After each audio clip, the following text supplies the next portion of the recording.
Trabalho. Eu não sei se você tem nos acompanhado pelas redes sociais, mas nós temos ouvido vários testemunhos abençoadores.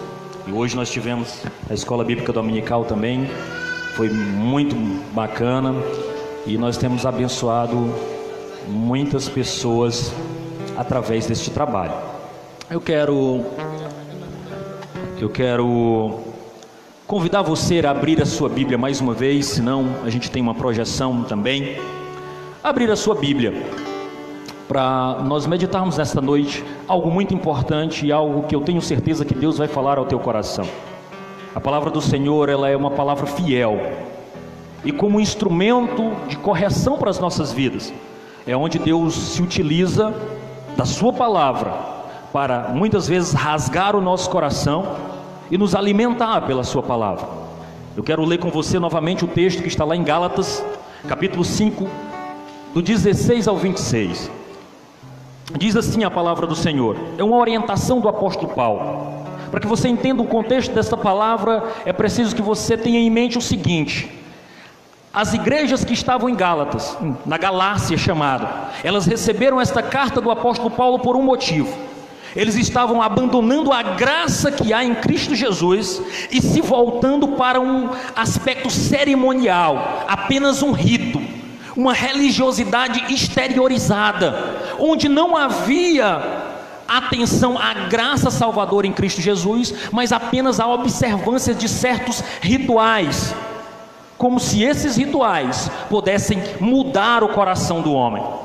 E não é à toa, você vai ver aí por muitos lugares, muitas igrejas, inclusive algumas delas ditas evangélicas, se utilizando de instrumentos ritualísticos que muitas vezes tentam apagar aquilo que Cristo fez por nós na cruz, que é derramar o seu sangue para agora você não se utilizar de meros rituais para se aproximar dele, mas simplesmente rasgar o coração e dizer: eu sou teu.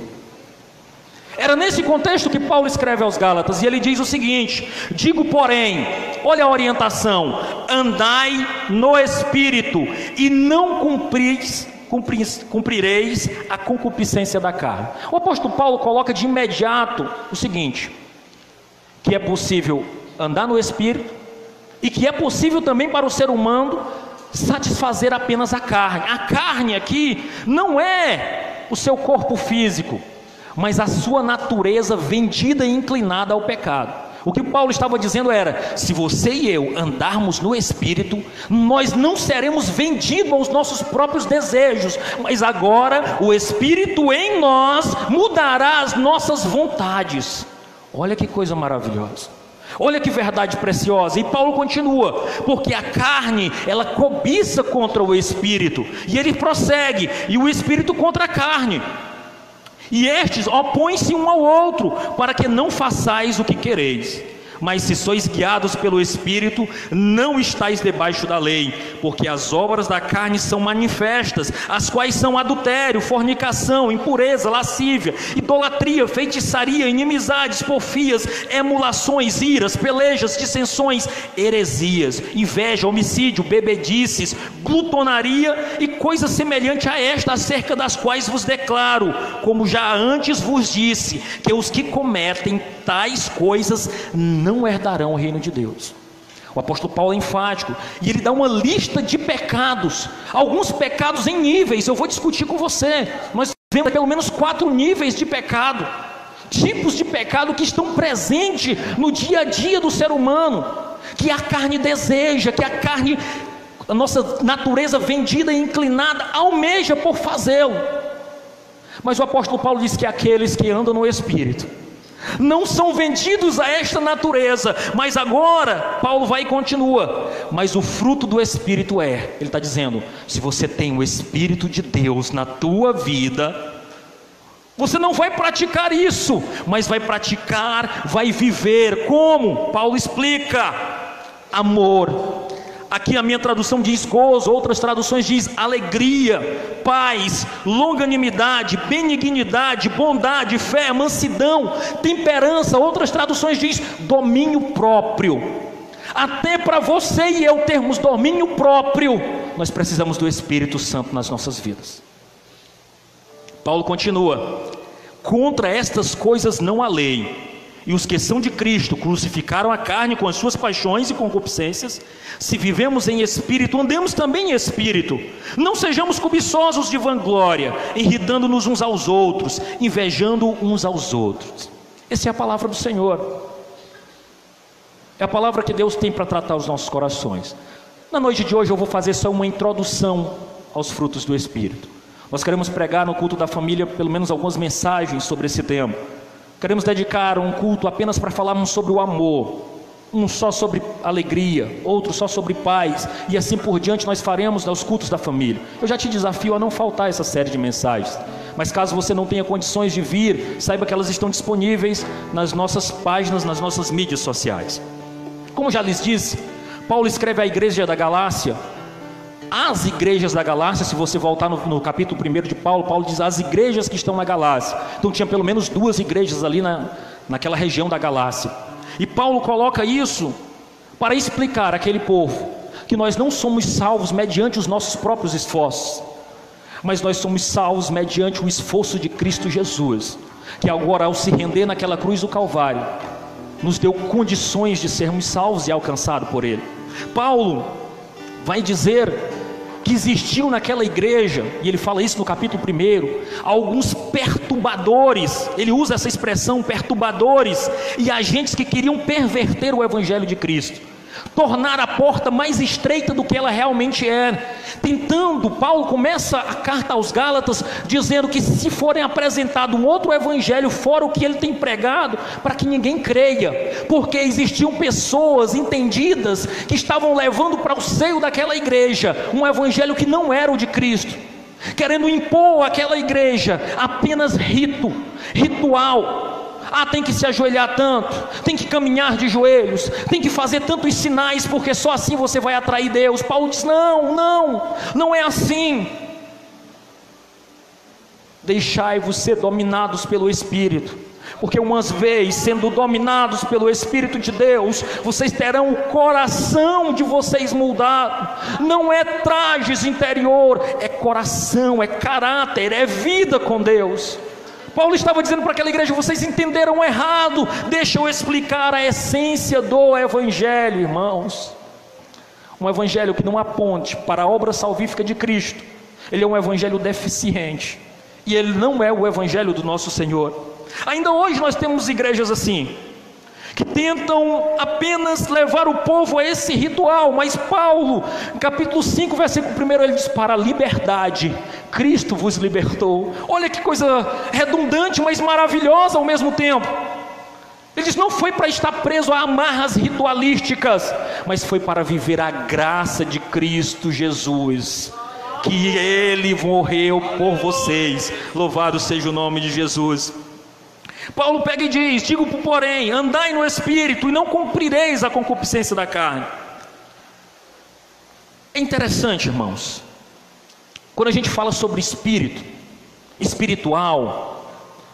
Eu estava assistindo uma palestra no novo colégio da minha filha, e eles falando sobre as competências para o século 21. E entre as competências estão ética, estão resiliência, e aí eu vi lá, espiritualidade. O mundo secular, ele olha para o ser espiritual, o homem, como alguém que é espiritual, alguém que carece de um contato sobrenatural, alguém que tem a sua crença, a sua religiosidade. E muitos têm se apegado a esse conceito, mas num conceito vazio, onde o rito é mais importante do que realmente sentir e viver na presença de Deus. Se você se recorrer à Escritura, você vai perceber que um dos conceitos mais difíceis de ser examinado é o conceito de trindade. Três seres que são Deus, ao mesmo tempo formando um único Deus. É como se você pensasse num triângulo, e nesse triângulo, cada um dos lados representa uma figura que tem personalidade, mas é o mesmo triângulo. E você vai ver essa ânsia do espiritual, ou do espírito, presente desde Gênesis. Você vai encontrar a expressão lá em Gênesis, façamos o homem, ou seja, um Deus que não estava só, Um Deus que se reúne com sua essência e diz: vamos criar este ser. Mas não só isso, se você caminhar pelas Escrituras, você vai ver o profeta Joel, lá em 2:28 do livro de Joel, profetizando sobre um derramamento do Espírito, que se torna realidade em Atos 2, o Espírito desce e é derramado sobre aquele povo, e nasce a igreja de Cristo Jesus. Não só isso, mas a Escritura inteira está recheada de expressões dizendo: eu e o Pai somos um, falando da unidade que existe entre Deus Pai e Deus Filho. Jesus em algum momento fala: Felipe, quem ver o Pai, ver a mim. Nós somos um, nós estamos juntos, nós somos uma só pessoa, louvado seja o nome do Senhor. E é interessante perceber, inclusive no batismo de Cristo Jesus, uma voz que brada do céu e diz: este é o meu Filho amado, em quem tenho alegria. Há um mistério especial de Deus, com Deus Pai, Deus Filho e Deus Espírito Santo, no intuito de nos conduzir, povo seu, povo comprado, zeloso de boas obras, para um caminho de salvação, onde um Deus Pai envia o Deus Filho para morrer, e agora nós temos Jesus, que se faz gente como a gente, como diz o próprio João, o verbo que se fez carne, mas não só isso, morreu pelos nossos pecados, e agora, uma vez conversando com os seus discípulos, ele diz: discípulos meus, eu estou num corpo limitado, eu não posso estar em dois lugares ao mesmo tempo, mas eu vou ao Pai, e vos deixarei, quem? Um Consolador, e este Consolador, este Ajudador, estará convosco, testemunhando a respeito de mim, e a obra, e a igreja, e o povo de Deus, a evangelização do mundo avançará. Três seres, três pessoas que compõem um Deus trino, triuno, que trabalham, que cuidam, que zelam do povo seu, e trabalham para a glória do nome dele. E agora nós, povo seu, quando compreendemos esta realidade, entendemos que este Espírito que ficou nos acompanha. Existe uma canção do próprio Kleber Lucas, é bem antigo. Eu pedi ao Eldão, o Eldão disse: não, irmão, está antigo demais para mim. Mas ele diz assim, com uma canção chamada de Melhor Amigo, ele usa a expressão, e ele não chega nem a cantar, ele fala, ele diz assim: é Deus morando em mim. O Espírito Santo de Deus é Deus, é uma pessoa. O apóstolo Pedro, em Atos 5, chega para Ananias e diz: por que mentiste ao Espírito Santo? É uma pessoa. Paulo, em Éfeso, ele vai dizer assim: não entristeceis o Espírito Santo de Deus. É uma pessoa que está conosco, é Deus morando em nós, louvado seja o nome do Senhor, é Deus no nosso coração, é uma pessoa. Jesus é muito explícito ao dizer aos seus discípulos, ao retornar aos céus, o Espírito não falaria de si mesmo, mas testificaria a respeito dele. Este Espírito que ficou conosco, que nos acompanha, que é uma pessoa, que está como auxiliador, como alguém que está na nossa intimidade, para nos ajudar nesta caminhada cristã. Este é o Espírito de Deus, este Espírito que ficou conosco, este Espírito que fala e brada aos nossos corações, louvado seja o nome do Senhor. Paulo, escrevendo aos Romanos no capítulo 8, 28, 29, ele diz assim: porque o que dantes conheceu também o vos predestinou para serem conforme a imagem do seu Filho. O Espírito Santo em nós é a marca de Cristo em nós. Paulo, em determinado momento, ele diz que ele é o penhor.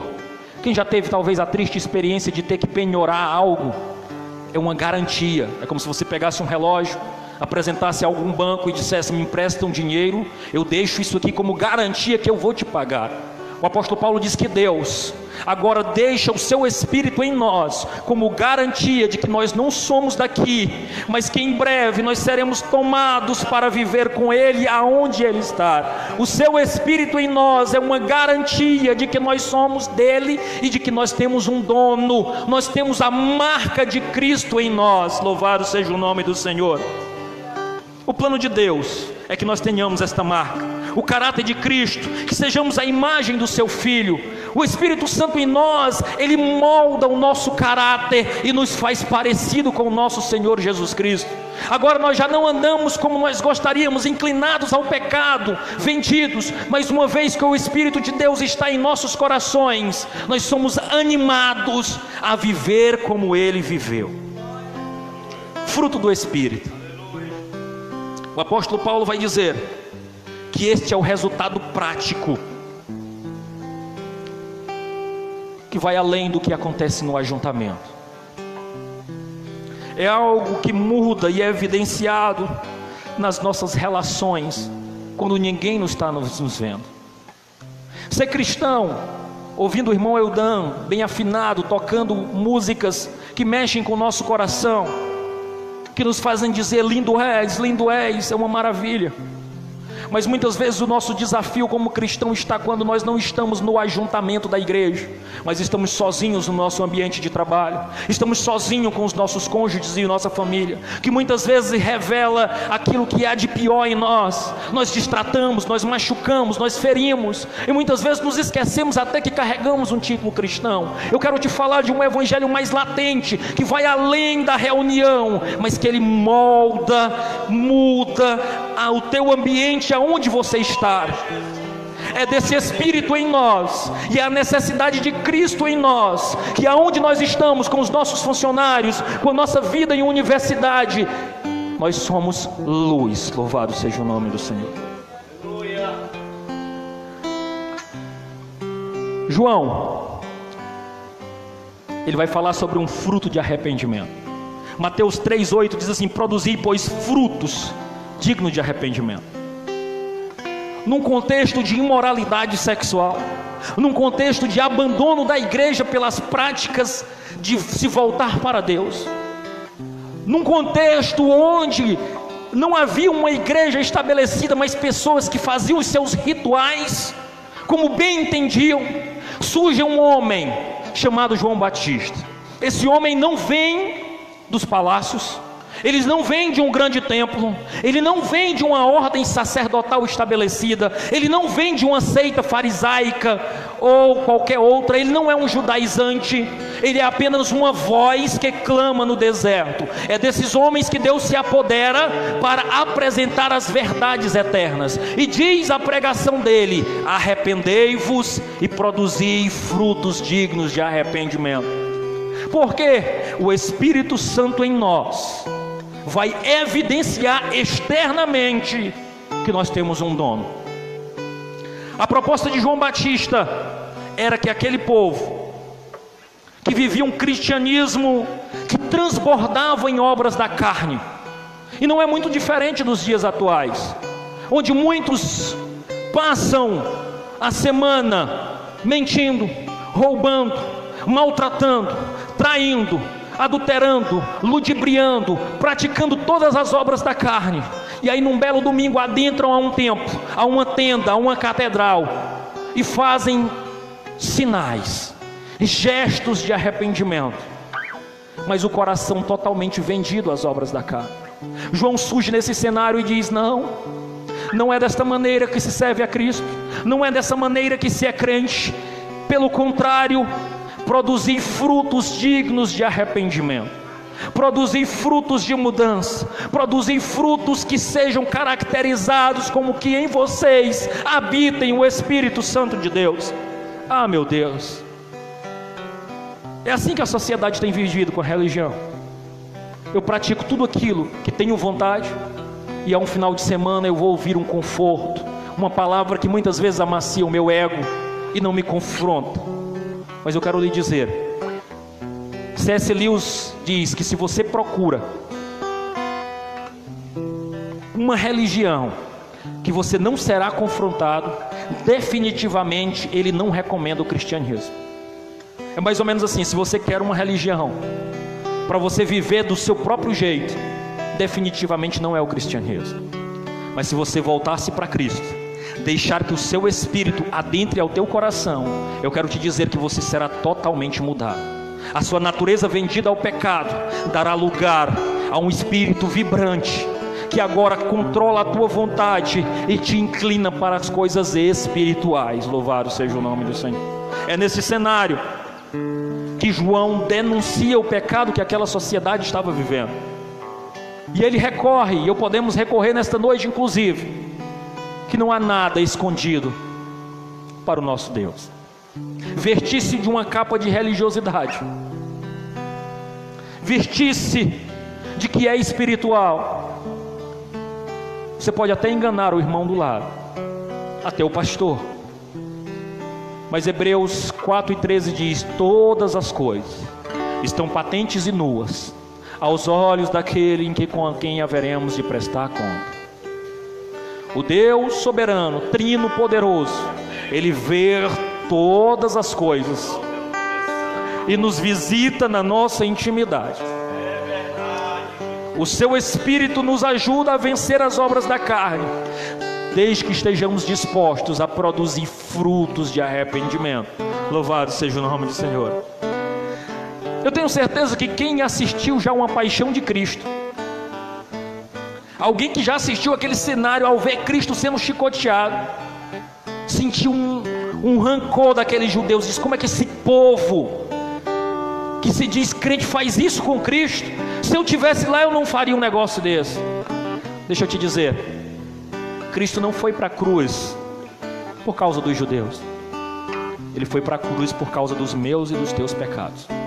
Foi nós que lançamos Cristo naquela cruz, e muito provavelmente se fôssemos nós lá, nós seríamos o primeiro a gritar: crucifica. Sabe por quê? Porque aquele povo tinha uma visão errada de quem era Cristo Jesus, como muitos ainda hoje têm. Aquele povo, ele foi levado a enxergar uma caricatura de Jesus. Os religiosos da época diziam: ele será um rei político, alguém que vai nos governar e nos tirar da opressão romana. E eles não esperavam alguém para tratar o coração daquele povo. Eles queriam satisfazer a sua necessidade imediata, que era o quê? Ser livre de impostos e da opressão romana. Eles não conseguiam olhar para eles mesmos e enxergar que o pecado lhes oprimia, que eles precisavam de um Salvador. Há muitos enganados a respeito de Cristo Jesus. Há muitos que pensam que Ele está no Rio de Janeiro, com braços abertos, impotente diante do pecado que acontece dentro daquela cidade. Há quem pense que Ele está preso a uma cruz, ou quem sabe adesivado num carro, dizendo protegido 24 horas, como se Jesus estivesse ali estático. Não, o nosso Cristo não está ali. Se você se pegar com a leitura de Apocalipse, eu temo que quem sabe você não reconheça o seu Cristo quando o vir. A igreja e a maioria das pessoas tem a ideia de um Cristo sofrido, ensanguentado, vencido numa cruz. O escritor ao Apocalipse, João, na sua visão descreve: e virei-me para ver quem falava comigo. Apocalipse 1:12. E virando-me, vi 7 castiçais de ouro, e no meio um semelhante ao Filho do Homem, vestidos até os pés de roupa comprida, cingida pelo peito de um cinto de ouro, e sua cabeça e seus cabelos eram brancos como a lã, como a neve, e os seus olhos como chama de fogo, e os seus pés como semelhante a um latão reluzente, como se estivesse sido refinado numa fornalha, e sua voz como uma voz de muitas águas. Este é o poderoso Cristo ressurreto.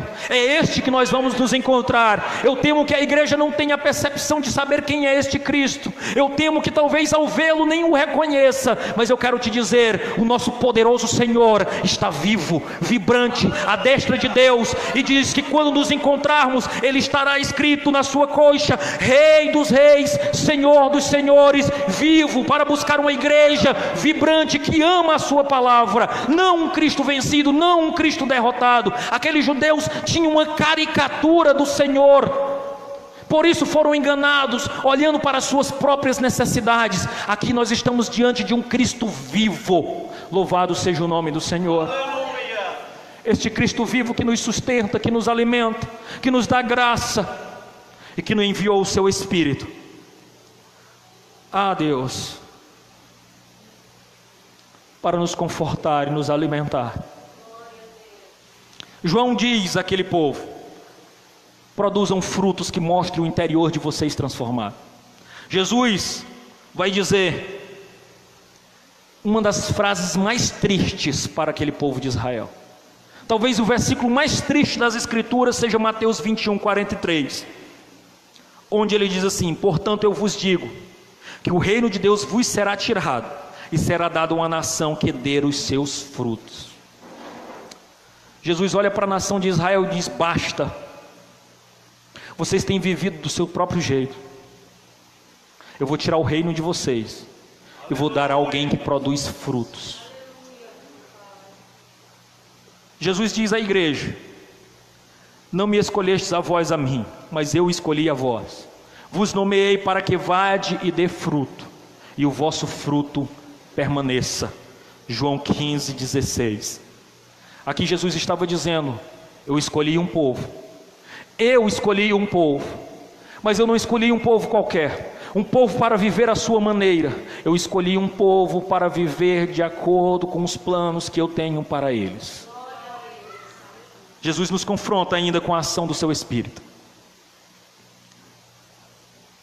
Existe na palavra do Senhor, quando nós falamos sobre Espírito, sinais e frutos. A igreja dos tempos atuais, ela tem vivido muito mais de sinais do que frutos. Sinais, eles são importantes. Jesus, quando iniciou o seu ministério lá em Caná da Galileia, João 2, a partir do 11, ele fez um sinal. Mas se você prosseguir no capítulo, João, a partir do 23, 2 e 23, ele vai dizer que em Jerusalém, por ocasião da Páscoa, ele fez muitos sinais e o povo cria nele. Mas sabe o que é que Jesus diz? Ele mesmo não confiava naquele povo, porque um povo que estava olhando apenas para a Escritura e buscando sinais, apenas sinais da presença do Senhor. Jesus conhecia o coração daquele povo e via que frutos eram mais importantes do que sinais. Sinais, eles autenticam o ministério. É óbvio que é bom ver curas, milagres, sentir a presença de Deus. É óbvio que isso é importante para a igreja do Senhor, e eles têm o seu lugar. Mas uma igreja não pode viver apenas de sinais. O Senhor Jesus, através de Paulo escrevendo aos Coríntios, ele vai dizer que a incredulidade pede sinais. Olha o que ele diz: porque os judeus pedem sinais e os gregos buscam sabedoria, mas nós pregamos a Cristo. Tomé, ao se encontrar com Cristo, diz assim: se eu não ver os sinais dos cravos, se eu não colocar a mão do lado, eu não creio que ele ressuscitou. Jesus confronta e diz: Tomé, sede crente, não incrédulo. Há, obviamente, uma necessidade de sinais, mas mais importante, a obra que Cristo quer fazer nas nossas vidas, no seio da igreja, não necessariamente é uma obra de sinais, mas o maior sinal que Jesus quer fazer na nossa vida é transformar o nosso coração. O maior sinal que Jesus quer produzir na nossa vida é transformar o nosso caráter, que nós agora caminhemos com Ele rumo às mansões celestiais. A verdadeira marca do Espírito Santo não é necessariamente uma obra de sinais, mas uma obra de frutos. É o fruto do Espírito sendo evidenciado. Eu quero te dizer, nós estamos no culto da família. Maridão, a tua esposa não quer saber se você ora como um anjo, se você ora e o fogo cai do céu, mas ela quer saber se você a ama como Cristo amou a igreja, a respeita. A maior obra do Espírito Santo em nós não é evidências de sinais, fogo, poder, mas é um coração transformado. Filhos, a maior obra que o Espírito Santo quer fazer na tua vida não é que você cante e a igreja se derrame em lágrimas, mas é se você obedece e submete-se à vontade do seu pai, da sua mãe, da sua família. A obra de Cristo em nós tem a ver não com aquilo que acontece no ajuntamento, mas tem a ver com aquilo que acontece no individualismo dentro da sua casa. É no modo como você trata a sua família, é no modo como você trata aqueles que estão ao seu redor. Esposa, teu marido não quer saber muitas vezes se você ora e o milagre acontece, mas se você é uma apaziguadora do lar, se o Espírito Santo em ti produz frutos de arrependimento, produzem frutos de conciliação, frutos em que a tua família passa a ser uma base saudável para a sociedade. A obra do Espírito Santo em nós, ela é muito maior do que obras de sinais. É por isso que quando você pega capítulo 12 de 1 Coríntios, logo no meio tem o capítulo 13, que geralmente é lido em casamentos, eu nem sei porquê.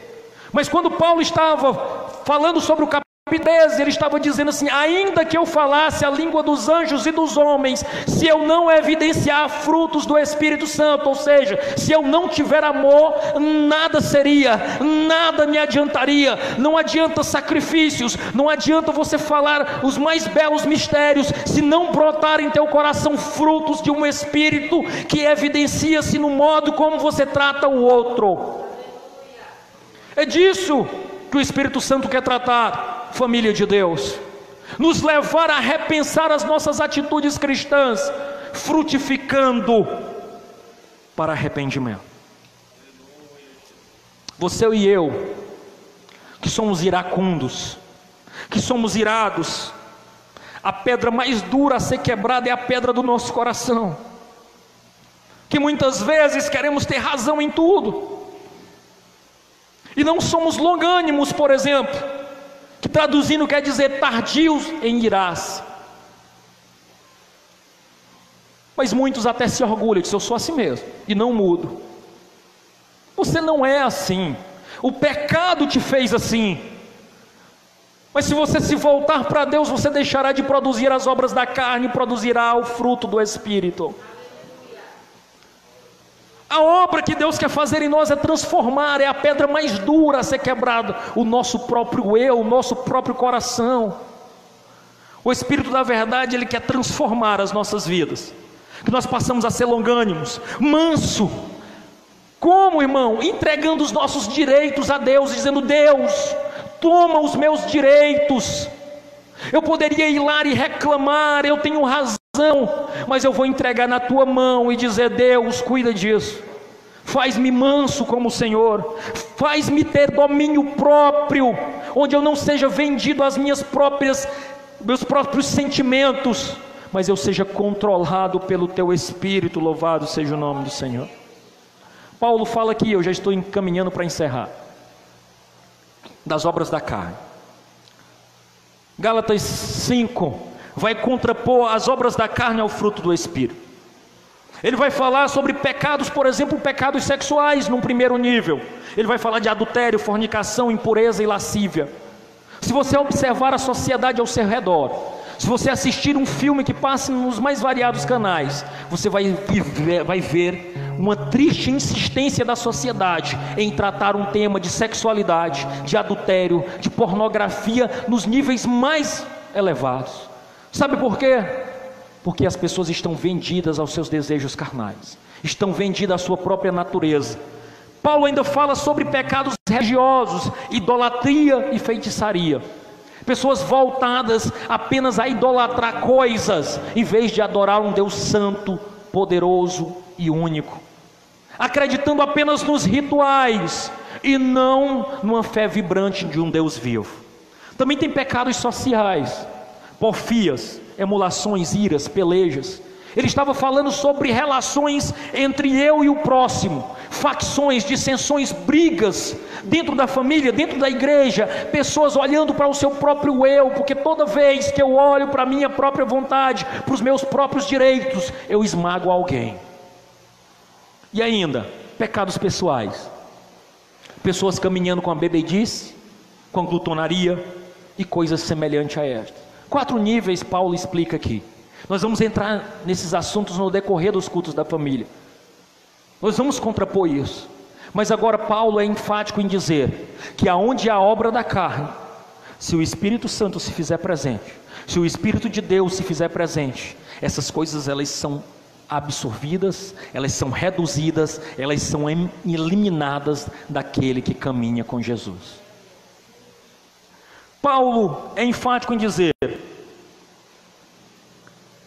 que a glorificação do nome de Jesus é mediante uma mudança do meu caráter. A maior obra que a igreja a Assembleia de Deus em Piripiri, missão como a dela, pode fazer para a sociedade, não é necessariamente uma obra de sinais, mas é pessoas transformadas pelo Espírito de Deus, que influenciem a sociedade lá fora. Que o teu vizinho olhe para você e diz: isso é um crente, é desse jeito que eu quero ser. Isso é alguém que serve a um Deus vivo, esse Deus eu quero conhecer. Olha como esse marido trata a esposa, olha como eles tratam os filhos. Eu não ouço briga ao redor deles, eles parecem que não brigam, não se desentendem. Eu quero este Jesus na minha vida, eu quero ter o fruto deste Espírito. Olha como ele faz os negócios dele, olha como ele vive para Deus. Esta é a obra que o Espírito Santo quer fazer nas nossas vidas. Glória a Deus, aleluia.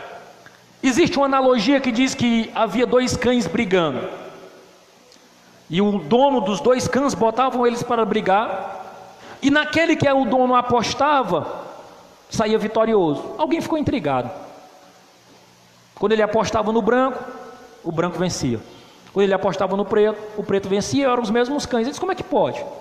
Aí alguém intrigado vai e o entrevista no mais íntimo da sua casa e percebe que o cão que vencia, durante a semana ele era muito bem alimentado, muito bem tratado, banhado, ajeitado, tratado com carinho, enquanto que o outro passava fome, a alimentação era reduzida. Quando colocavam eles para brigar, aquele que foi bem alimentado saía vitorioso. Nós estamos numa briga, irmãos. Obras da carne, fruto do Espírito. Aquilo que você tem alimentado, aquilo que você tem posto diante dos seus olhos, certamente tem sido fortalecido e tem ganhado esta briga. O apóstolo Paulo é enfático em dizer: um faz oposição ao outro. E aqui Paulo vai dizer que existe aspecto interno, que vão falar sobre a saúde interior, que é amor, alegria e paz. Existem aspectos externos, que são o nosso comportamento com as pessoas, que é ser longânimo, benigno e bom. E há também aspectos devocionais, que vão falar sobre fé, mansidão e domínio próprio, que é a própria temperança. Paulo é enfático em dizer: contra essas coisas não há lei. Eu concluo dizendo o seguinte: a graça, ela é superior à lei. Menos rito, mais verdade nas nossas ações. Sinais têm o seu lugar, eles atestam o poder de Cristo no ambiente, mas o fruto do Espírito atesta Cristo em nós. Uma obra de sinais atesta que Cristo está presente. Quando eu evidencio os frutos do Espírito, eu atesto que tenho Cristo na minha vida, porque Ele pode estar e passear no meio da igreja, e ainda assim o seu Espírito não está em mim. Eu posso estar no ambiente, Cristo pode estar no ambiente como creio que Ele está, mas não necessariamente Ele pode ter um lugar no teu coração. Você pode ficar impressionado com as obras de sinais, mas não tem se impressionado em ter Cristo no teu coração, na tua vida, nas tuas atitudes. Arrependimento não é quando você chora, é quando você muda de direção, quando você muda o seu caminho, é quando você muda as suas atitudes. Mais do que manifestações internas, carecemos de manifestação interna deste fruto, da presença de Deus em nós. O Espírito em nós nos habita para lutarmos contra a nossa natureza vendida ao pecado e nos capacita a frutificar do seu Espírito. A maior obra do Espírito é arrependimento genuíno, temperamentos transformados. A marca de Cristo em nós é arrependimento, quebrantamento, choro. Grandes milagres é quando o marido que estava próximo a deixar o lar se rende a Cristo e retorna para a sua família. Quando a esposa que diz: desisti, eu não aguento mais, eu não suporto mais este homem, olha para Cristo e diz: por você, Senhor, pelo teu Espírito eu vou tentar mais vezes.